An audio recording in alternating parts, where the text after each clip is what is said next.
dijawab. Akhlak Rasul ay Al-Qur'an. Akhlak Rasul itu adalah Al-Qur'an. Wa innaka la'ala khuluqin adzim. Wa innaka, dan sesungguhnya engkau Muhammad la'ala khuluqin adzim, memiliki akhlak yang agung atau akhlak yang mulia. Summatala Aisyata. Nah ini dalam hadis itu, summatala Aisyata, kemudian Aisyah membaca. Tala yatlu tilawatan, itu dari kata tala. Tilawah itu dari kata tala. Tala yatlu tilawatan. Summatala Aisyata, kemudian Aisyah membaca Quran surat Al-Mu'minun ayat 1 sampai dengan 11. Itu akhlak Rasul yang kemudian dihimpun di dalam Quran surat Al-Mu'minun ayat 1 sampai 11. Qad aflahal mu'minuna alladzina hum fi sholatihim khashi'un. Akhlak Rasul kepada Allah Subhanahu wa ta'ala sebagai zat yang maha suci, yang al-ma'bud, la ilaha illallah, ay la ma'buda illallah. Maka ketika sholat, Rasulullah berusaha semaksimal mungkin untuk khusyuk di dalam sholatnya. Oleh sebab itu nanti saya sampaikan tentang larangan-larangan di dalam sholat atau di dalam masjid, sebagaimana yang sudah saya sampaikan dalam pertemuan yang telah lalu. Kemudian yang kedua, walladzina hum 'anil lahwi mu'ridun. Akhlak Rasul bainallah wa bainan nas wa 'anil lahwi mu'ridun. Rasul itu tidak banyak bermain-main, meskipun Rasul juga suka bermain dengan cucunya Hasan dan Husain. Tetapi Rasul tidak pernah bermain-main yang menyebabkan muruahnya tidak terjaga. Muruah itu harga diri. Satu contoh ini. Seandainya ada pertunjukan dangdut dengan menghadirkan bintang-bintang dari Pantura di alun-alun, kira-kira saya dan Pak Saiful Anam nonton mboten? Melu nonton, melu joget, mboten lah. Kula kayane diupahi bemo. Ini dalam rangka menjaga muruah, harga diri, jangan sampai yang kita oleh orang lain dianggap orang yang alim kok kemudian tidak mu'ridun 'anil lahwi, tidak berpaling atau tidak meninggalkan permainan. Nah, oleh sebab itulah ya, kita sebagai muslim itu berusaha untuk menjaga kok menggunakan celana pendek. Pantas napa mboten? Pak Haji Suwaji pakai celana pendek misalkan. Ini mboten pantas. Nah, oleh sebab itulah ini akhlak Rasul yang perlu kita contoh. Am hiya qaulan aw fi'lan. Apakah ia dalam bentuk ucapan aw fi'lan atau perbuatan? Ucapan-ucapannya tentunya tidak mengucapkan kalimat-kalimat atau ucapan-ucapan yang menyebabkan tidak baik dalam pandangan umum atau dalam pandangan orang lain, lebih-lebih dalam pandangan Allah Subhanahu wa ta'ala. Kemudian fi'lan, perbuatan. Ya, perbuatan itu baik yang secara langsung maupun yang tidak langsung. Oleh sebab itulah kata Rasulullah, orang yang terbaik yang bisa menjaga akhlaknya. Kemudian bagaimana akhlak kita ketika kita berada di dalam masjid? Tentunya dalam kita berusaha untuk beribadah kepada Allah Subhanahu wa taala, ada ketentuan-ketentuan yang telah digariskan oleh baginda Rasulullah Shallallahu Alaihi Wasallam. Di antaranya yaitu Aisyah pernah dilarang oleh Rasulullah Shallallahu Alaihi Wasallam ketika ada kaum dari Bani Basah. Bahasa itu Habsi, Afrika atau yang sekarang dikenal dengan Ethiopia, itu datang memenuhi Rasulullah dan kemudian mereka bermain di dalam masjid. Ketika itu Aisyah radhiyallahu ingin melihatnya, tetapi oleh Rasulullah Shallallahu Alaihi Wasallam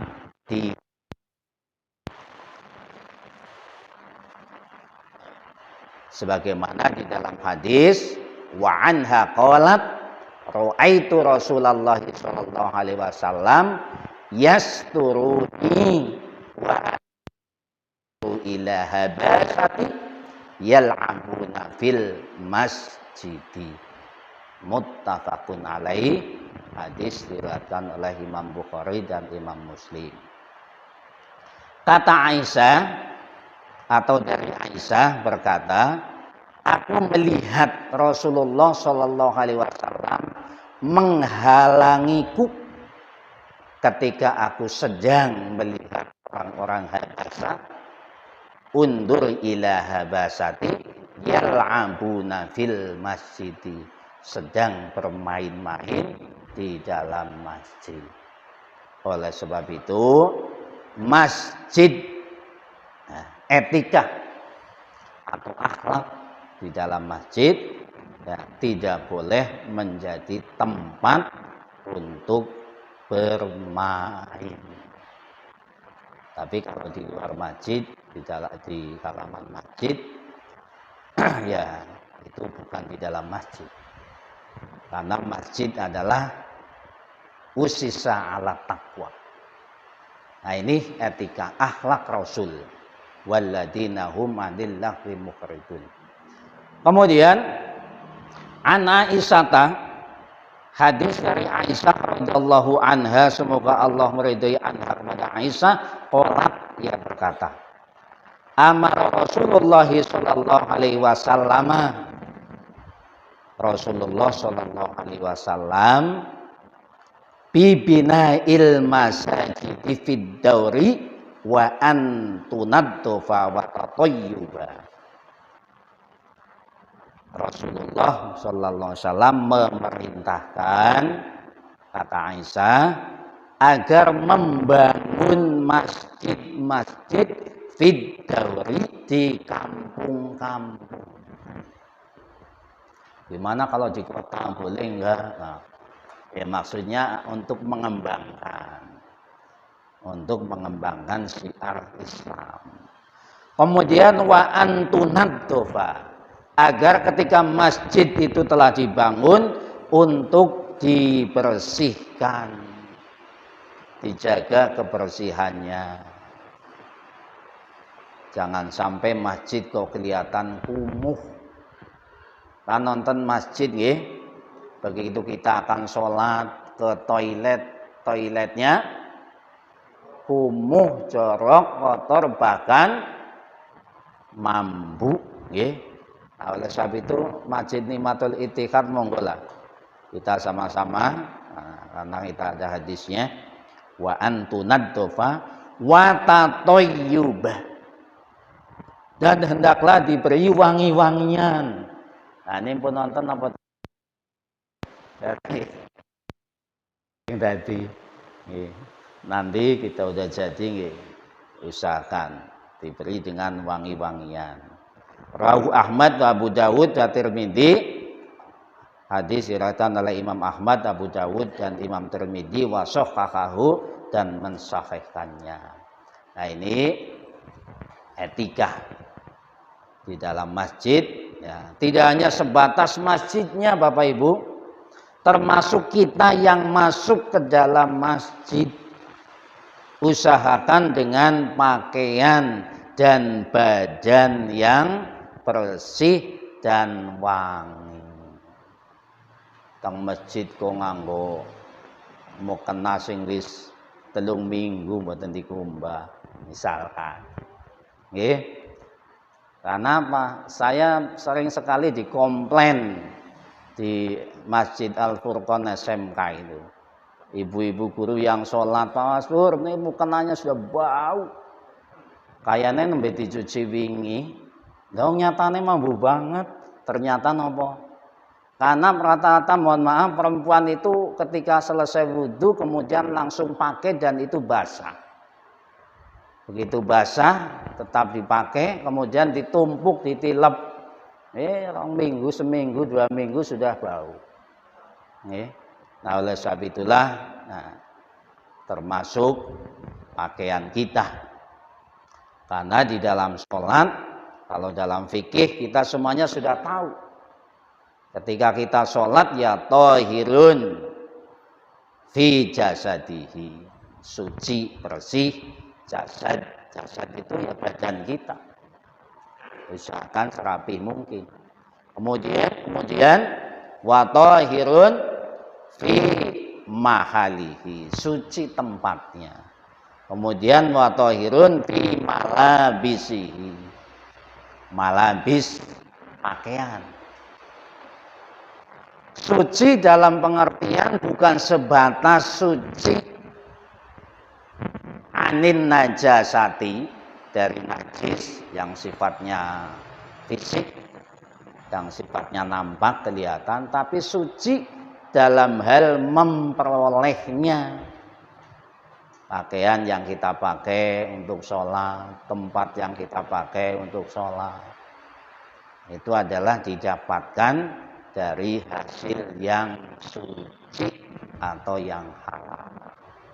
Sehingga sholat sebagai media komunikasi dengan Allah Subhanahu wa Ta'ala, sebab sudah sesuai dengan ketentuan Allah, maka sholatnya betul-betul tanha anil fahsya'i wal mungkar. Kemudian hadis selanjutnya, wa an Abi Hurairah radhiyallahu an, hadis diriwayatkan dari Abu Hurairah radhiyallahu an, semoga Allah meridhai anhu kepadanya, ia berkata, qala Rasulullah sallallahu alaihi wasallam, Rasulullah sallallahu alaihi wasallam, qatalallahul yahuda, Allah membinasakan orang-orang Yahudi, ittakhadhu qubur anbiya'ihim masajida, yang mereka menjadikan kuburan-kuburan Nabi sebagai masjidnya.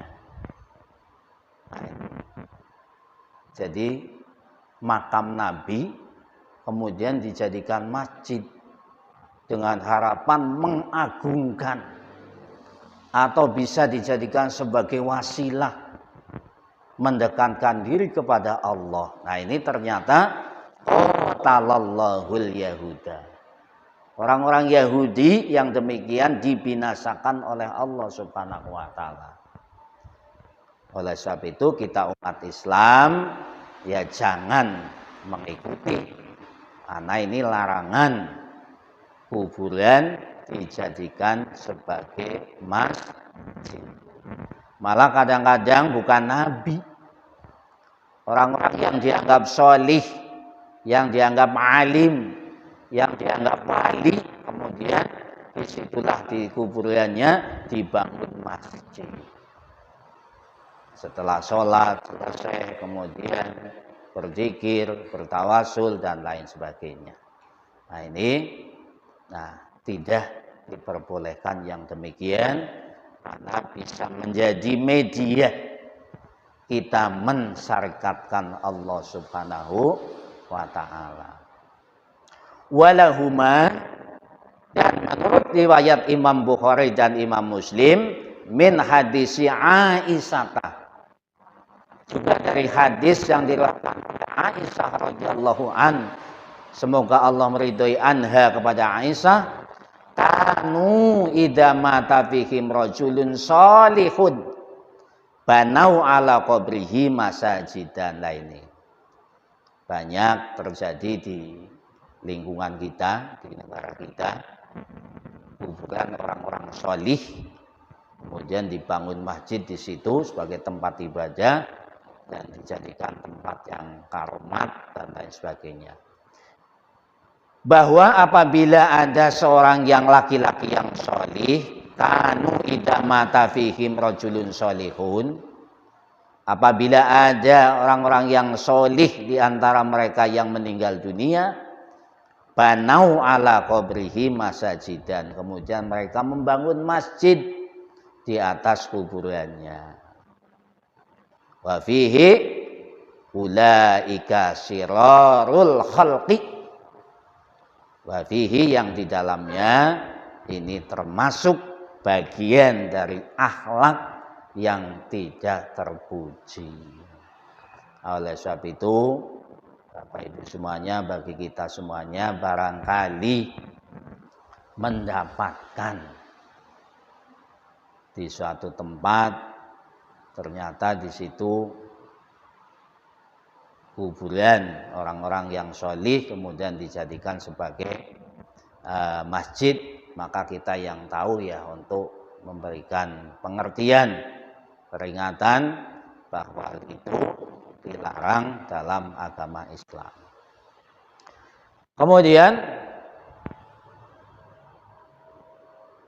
wa an Abi Hurairah radhiyallahu an qol, hadis diriwayatkan oleh Abu Hurairah radhiyallahu an, semoga Allah meridhai anhu kepadanya. Qol, ia berkata, ba'asa nabiyyu khayla, ba'asa nabiyyu sallallahu alaihi wasallam al khayla. Rasulullah sallallahu alaihi wasallam pernah mengutus pasukan khaylan. Khaylan itu artinya kuda. Aibaholan, pasukan berkuda. Fajaat birajulin farobatuhu bisariyatin min sawaril masjid. Lalu mereka datang dengan membawa seorang tawanan. Fajaat birajulin farobatuhu, maka kemudian mengikatnya. Robato, robito itu ikatan. Bisariyatin min sawaril masjidi, di salah satu tiang masjid. Nah, pertanyaannya, pripun menawi ana maling dicekel terus ditaleni dibanda nang masjid, angsal napa mboten? Nggih. Nah, ini ternyata tawanan perang itu boleh.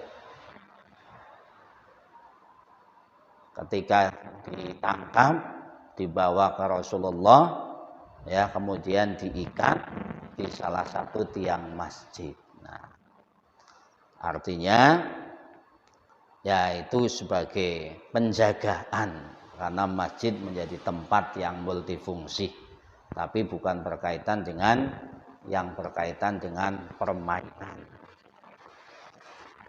Kemudian wa anhu radhiyallahu an, hadis juga masih diriwayatkan oleh Imam Abu Hurairah radhiyallahu an, qol, ia berkata, qala Rasulullah sallallahu alaihi wasallam, Rasulullah sallallahu alaihi wasallam bersabda, man sami'a rajulan, barang siapa yang mendengarkan, rajulan, ada seseorang, yang sudur dolatan, yang sedang mencari barang yang hilang, fil masjidi, di dalam masjid, fal yakul, maka hendaklah kalian ucapkan, la raddahallahu alaih, Allah tidak akan mengembalikan barang yang hilang kepadamu. La raddahallahu alai. Radda yaruddu raddan, mengembalikan atau menolak. Fa innal masajida, karena bahwasanya masjid-masjid itu lam tubna, tidak dibangun, ya, bana yabnu bana tubna dibangun. Lam tubna tidak dibangun lihada, untuk masalah itu. Terus nek wonten wong goleti dompet hilang nang masjid, apa maning nyangka maring liyane, nang ndi sih ya, kayane aku mau jagongnya cek Bu pae kok buka haji. Nah, akhirnya timbul prasangka yang tidak baik. Oleh sebab itu kata Rasulullah, fal yakul, cukup kamu katakan la raddahallahu alaih, Allah tidak akan mengembalikan barangmu itu. Kalau sudah hilang di masjid, ya sudah, ikhlaskan atau minta kepada Allah, ya Allah, jika itu masih milikku, maka pasti akan aku temukan. Jika tidak, jangan menyangka bahwa orang lain sesama jamaah yang mengambilnya. Itu maksudnya seperti itu. Lah paling kae wong sing mau keri dewek. Nah itu.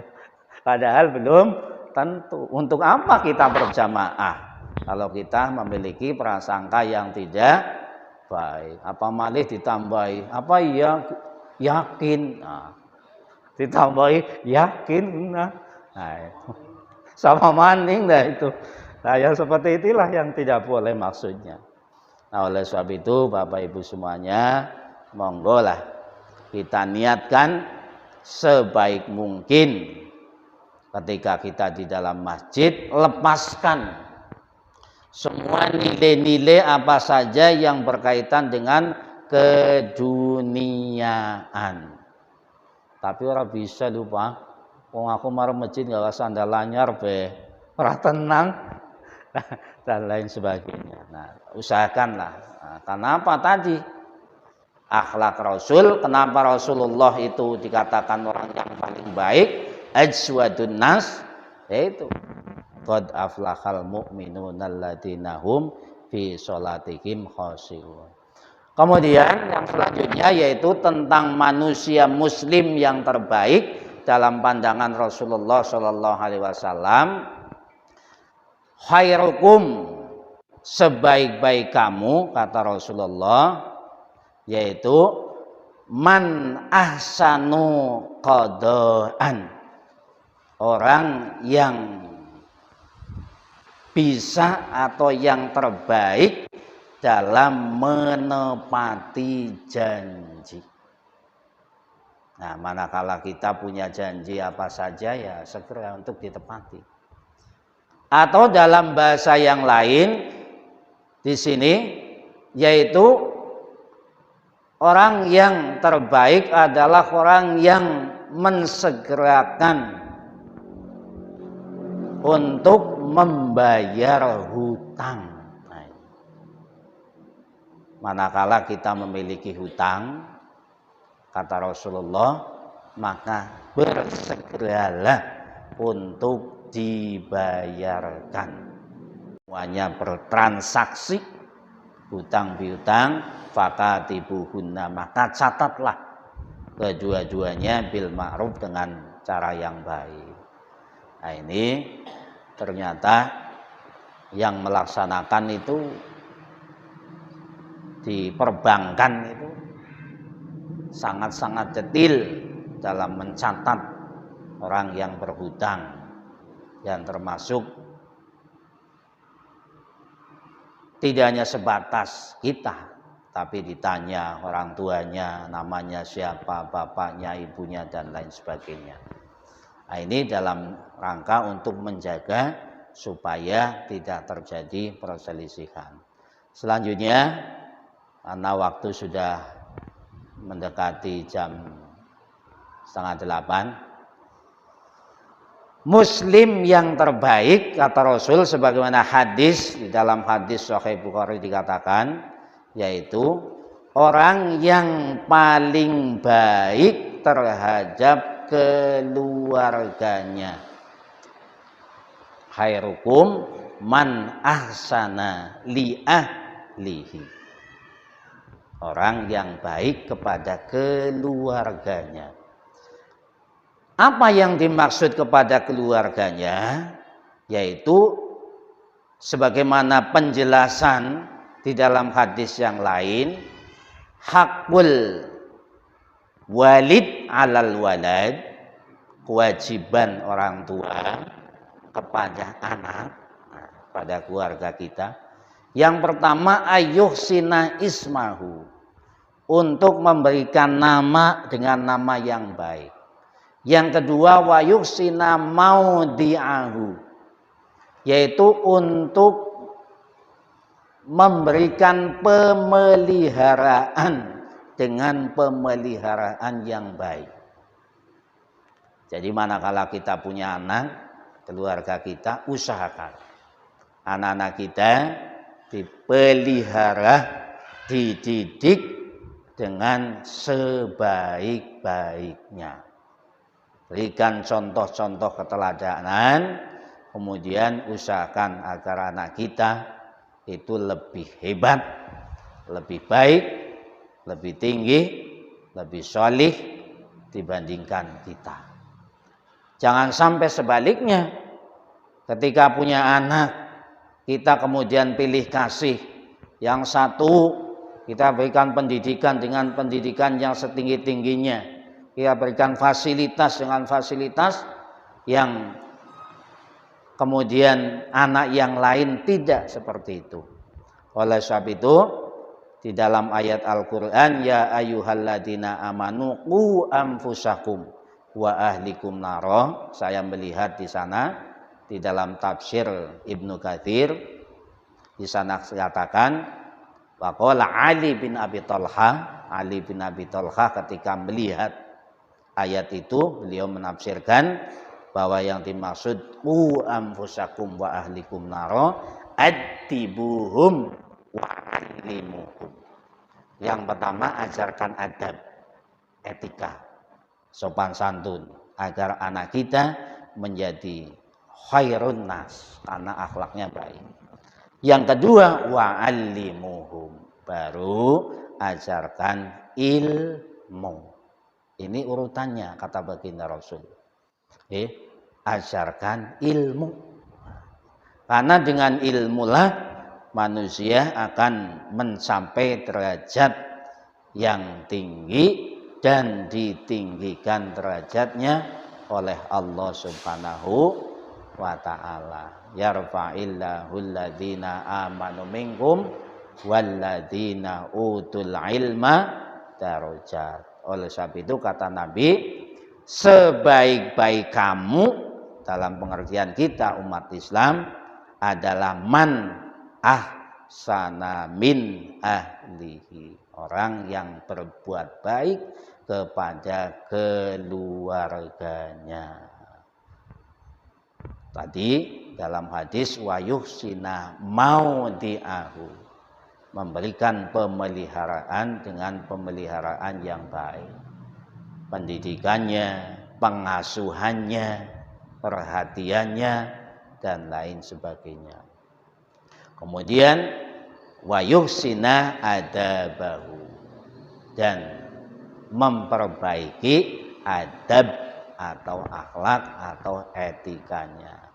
Insyaallah manakala kita mengikuti apa-apa yang telah disampaikan oleh baginda Rasulullah SAW di dalam hadis-hadisnya, maka kita akan termasuk golongan orang yang ahsan indallah, yang terbaik dalam pandangan Allah Subhanahu wa ta'ala. Bapak Ibu yang dirahmati Allah, demikian apa yang kami sampaikan.